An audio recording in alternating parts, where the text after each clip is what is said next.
For the first time in years, City are vulnerable. It's an illusion, but a powerful one. Liverpool have been louder, Arsenal's set pieces have been unstoppable, and all the while City have been quietly marching along, picking up points, rotating heavily, and operating at what looks like 50 or 60% of their true potential. And yet they sit just 4 points behind the league leaders. At first glance, City looked like they were wobbling, especially in the early months. Rodri missed significant time as he recovered from injury and picked up a couple more along the way. They lost 2 of the opening 3 games of the campaign against Spurs and Brighton. After Reinder's deceptively incredible start against a weak Wolves side, the team clearly needed time to integrate into City's notoriously complex tactical system. But even with disruptions, City kept accumulating points. Jeremy Doku has increased his output in front of goal to add to his incredible flair and dribbling. Nico Gonzalez has been doing a good job running the midfield in Rodri's absence. Gigi Donnarumma has looked to be a step up from James Trafford. Between the sticks and the robot Haaland up front is in the form of his life. Their defensive line has slowly become solid again. Ruben Dias, once shaky earlier in the year, has started to regain his command. Nico O'Reilly has taken huge steps forward and now looks like one of the most exciting defenders in Europe, even receiving his first England call-up. All of this has happened without City playing anywhere close to their best football. This is what makes them frightening. A Manchester City side that is supposed to be struggling is still keeping pace with the very best version of Arsenal we've seen in nearly 2 decades. City haven't peaked yet, and historically, they always peak at the exact moment the title race enters its decisive phase. Guardiola knows this, the players know this. The rest of the Premier League knows it too, even if they don't want to admit it. The quiet, methodical, under-the-radar Manchester City is often the most dangerous version of the team, and Arsenal, sitting at the top of the table, understand better than anyone how quickly City can go from silent threat to unstoppable storm. Arsenal's season has been one of control, confidence and evolution. Unlike last year, when their title push felt thrilling but chaotic and slightly naive, this Arsenal side looks far more mature. Declan Rice has completely transformed their midfield, giving them the physicality and composure they lacked in the high-pressure fixtures. Gabriel and Saliba have continued to form the best centre-back pairing in the league and maybe even the world. And the full-backs, whether it's Calafiori's inverted play or Timber's defensive security, have offered Arteta enormous tactical flexibility. Not to mention their backup defence of Ben White, Lewis Skelly and Mosquera, and the Ecuadorian star, their depth is also incredible. Their attack, for some parts at least, has been fluid. Bukayo Saka continues to be one of the most reliable wide attackers in Europe, combining goals, creativity and tireless work rate. Now he is back from injury, he looks to be regaining his top form for the Gunners in England too. Arsenal's new signings, Victor Gyökeres, Martin Zubimendi and Eberechi Eze, have reshaped the squad in 3 completely different but complementary ways, and yet the spotlight and the scrutiny has fallen heavily on Gyökeres. Gyökeres arrived with excitement but also clear criticism. Some questioned whether his goals in Portugal would translate to the Premier League. Others argued his style wasn't an obvious fit for Arteta's fluid positional play. Early on, that debate has followed him. His touch can look heavy, his link-up still developing, and his understanding of Arsenal's rotations isn't fully there yet. But what Gyökeres brings, aggression, power, relentless pressing, and a natural instinct for running in behind, gives Arsenal a profile they haven't had in years. He is adapting, learning how to combine with Eze and Saka, timing his drops into midfield better, and slowly moulding himself into the disciplined, false 9+ target man hybrid Arteta expects. The potential is clear. Zubimendi, meanwhile, has settled instantly. His scanning, calmness and elite positional play have given Arsenal total stability and build-up, freeing Rice to become a true box-to-box force. Eze adds the unpredictability Arsenal lacked, a creative, fearless dribbler who can break any defensive shape and unlock low blocks on his own. Together the trio elevate Arsenal's ceiling, and once Gyökeres fully clicks, they may transform them entirely. All of this has made Arsenal look more complete than last season. They defend better, they control games better, they rotate smarter, and they look mentally stronger.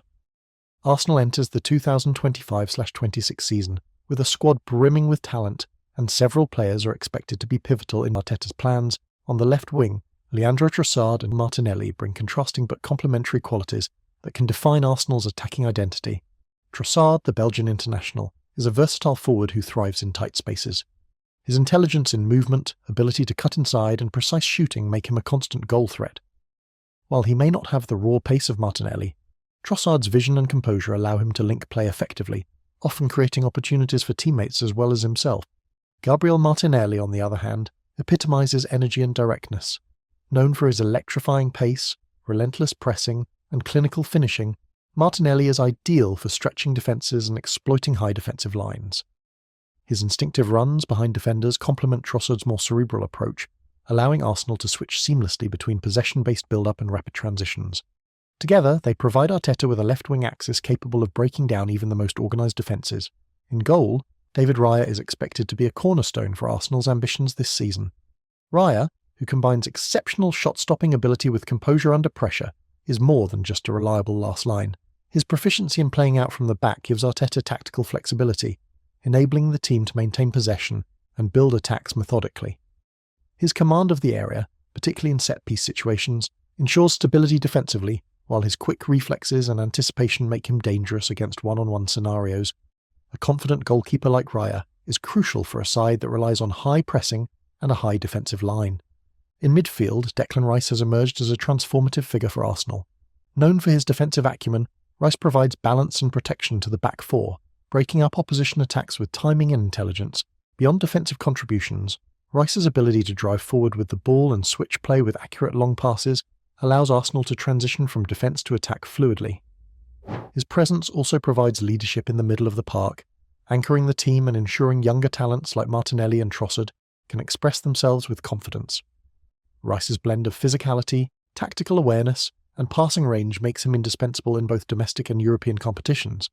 Finally, Bukayo Saka continues to be Arsenal's talisman.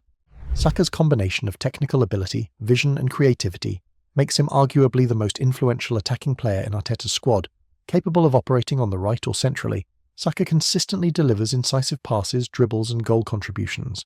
His intelligence off the ball allows him to exploit spaces between defensive lines, while his composure in front of goal ensures that Arsenal can rely on him in crucial moments. Saka's work rate and willingness to press also make him a key part of Arteta's tactical system, blending individual brilliance with collective responsibility. Together, Trossard, Martinelli, Raya, Rice and Saka form the core of Arsenal's competitive spine.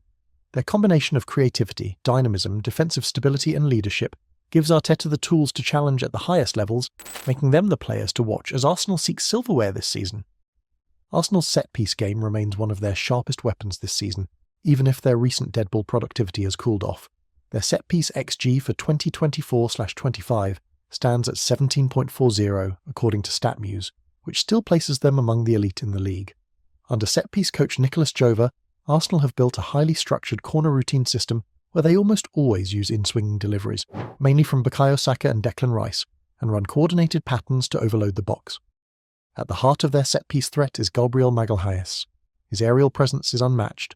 His ability to win first contacts is a key part of Jova's design, has already scored multiple corners this season, 3 in the Premier League alone with a couple of assists too, showing just how lethal he remains from dead ball situations.